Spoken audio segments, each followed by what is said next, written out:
महत्वपूर्ण खबर जो आपको हम इस वीडियो के माध्यम से देने जा रहे हैं। तो देखिए, प्रशिक्षित स्नातक शिक्षक भर्ती परीक्षा 460 परीक्षा केंद्रों पर होने जा रही है।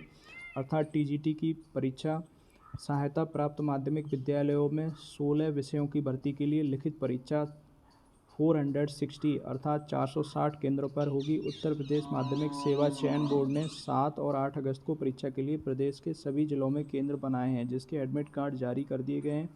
7 अगस्त को सुबह 9:30 से 11:30 बजे की पाली में आयोजित होने वाली परीक्षा 460 केंद्रों पर, जिसमें 1,91,110 अभ्यर्थी शामिल होंगे। दोपहर बाद 2:30 बजे से 4:30 बजे तक की पाली में 7 अगस्त को ही 1,79,827 अभ्यर्थियों के लिए 432 केंद्र बनाए गए हैं। इसी प्रकार 8 अगस्त को सुबह की पाली में 1,84,108 विद्यार्थी 448 केंद्रों पर उपस्थित होंगे और द्वितीय पाली में 376 केंद्रों पर 1,55,809 अभ्यर्थी शामिल होंगे। बहुत ही महत्वपूर्ण, अभ्यर्थियों की सहूलियत के लिए अपनी वेबसाइट पर एक हेल्पलाइन नंबर भी दिया गया है, जो कि आप वेबसाइट पर जाकर के देख सकते हो। परीक्षा.up.nic.in पर दिया गया है।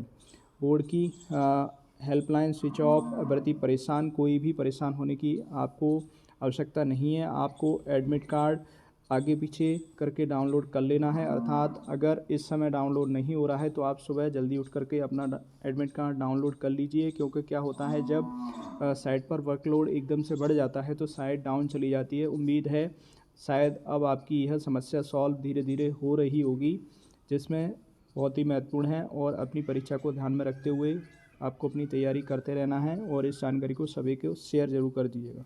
694 पंचायतों में होगी पंचायत सहायक की नियुक्ति, जो कि बहुत ही महत्वपूर्ण है। जैसा कि आपको हमने पहले ही अवगत करा दिया था, 30 जुलाई से 1 अगस्त के बीच गाँव में होगी इसकी मुनादी। अब सचिवालय की तर्ज पर पंचायत भवनों में होगा काम, अर्थात गाँव में पंचायत भवन शीघ्र सचिवालय के रूप में काम करते दिखेंगे। गाँव के लोगों को अब मुख्यालय की दौड़ नहीं लगानी पड़ेगी, गाँव में ही योजनाओं की जानकारी मिलेगी। आय, जाति, निवास, आधार कार्ड, पैन कार्ड और अन्य जितने भी दस्तावेज हैं, अब वो घर बैठे आवेदन कर सकेंगे। बैंकिंग सेवा तक की सुविधा दी जाने की तैयारी है। अर्थात जन सेवा केंद्र अब पूर्ण तरीके से आपके ग्राम सचिवालय में अर्थात ग्राम भवन में होगा, जो कि जिसमें पंचायत सहायक की नियुक्ति, प्रत्येक ग्राम पंचायत में एक पंचायत सहायक की नियुक्ति होगी, जिसकी उम्र 18 से 40 वर्ष के अंदर होनी चाहिए। बहुत ही महत्वपूर्ण, गांव में ही मिलेगी योजनाओं की जानकारी। जैसे खतौनी पंचायत भवन के बोर्ड पर नियुक्ति के बाबत जारी गाइडलाइन चस्पा किए जाएंगे। जिला समिति लगाएगी मोहर, तो 8 से 10 सितंबर के बीच जारी होगा नियुक्ति पत्र। और देखिए, एक और महत्वपूर्ण खबर जो आपको बताने जा रहे हैं, डीएलएड प्रवेश मेरिट से ही होगा। Diploma in elementary education DElEd में जिन्होंने प्रवेश के लिए आवेदन किया है, तो वर्ष 2021 में इनका एंट्रेंस नहीं होगा। कोरोना के कारण नहीं होगी प्रवेश परीक्षा, मेरिट के आधार पर ही इनका चयन होगा। स्कूल, इंटरमीडिएट और स्नातक परीक्षा के अंकों की मेरिट के आधार पर दिया जाएगा प्रवेश। कोरोना संक्रमण के कारण परीक्षाएं कराने का प्रस्ताव फिलहाल टाल दिया गया है। वहीं डीएलएड के चारों सेमेस्टर की परीक्षा सितंबर के द्वितीय से तीसरे सप्ताह में प्रस्तावित है। इसके बाद आपको मालूम है कि दिसंबर में सरकार यूपीटीईटी कराएगी, उसके बाद नई प्राथमिक शिक्षक भर्ती निकालेगी, जो कि आप सभी के लिए बहुत ही महत्वपूर्ण है। अर्थात बेसिक शिक्षा विभाग ने डीएलएड प्रवेश के लिए लिखित परीक्षा कराने का प्रस्ताव दिया था। विभाग के प्रस्ताव पर सैद्धांतिक सहमति भी बन गई थी, लेकिन कोरोना संक्रमण के चलते सरकार ने परीक्षा कराने की हाईस्कूल और इंटरमीडिएट और स्नातक के अंकों के आधार पर ही मेरिट से भर्ती करने के निर्देश दिए हैं। प्राधिकारी सचिव संजय उपाध्याय ने बताया कि डीएलएड के चारों सेमेस्टर की परीक्षा सितंबर के दूसरे और तीसरे सप्ताह में कराने का प्रस्ताव दिया है। बहुत ही महत्वपूर्ण खबर है, इसे शेयर जरूर कर दी।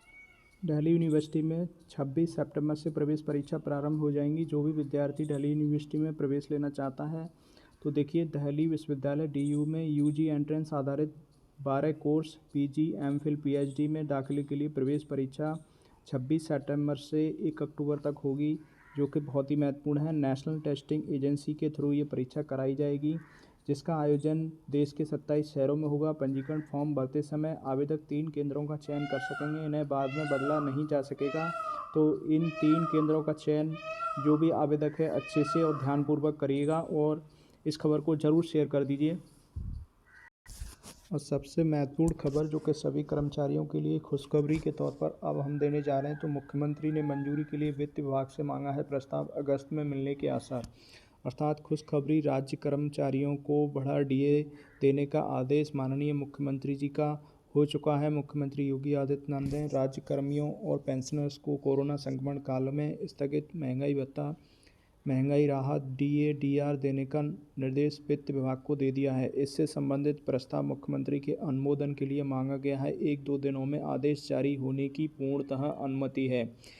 किन किन को लाभ है तो देखिए, 15 लाख कर्मचारियों अर्थात 15 लाख राज्य कर्मचारियों को मिलेगा बढ़ा हुआ डीए का फ़ायदा, और 12 लाख पेंशनर्स को मिलेगी बढ़ी हुए डीए का लाभ, और 28% हो जाएगा डीए या डीआर। फिलहाल 17% है, जो कि बहुत ही महत्वपूर्ण है। 1-2 दिन में इसका शासनादेश जारी हो जाएगा।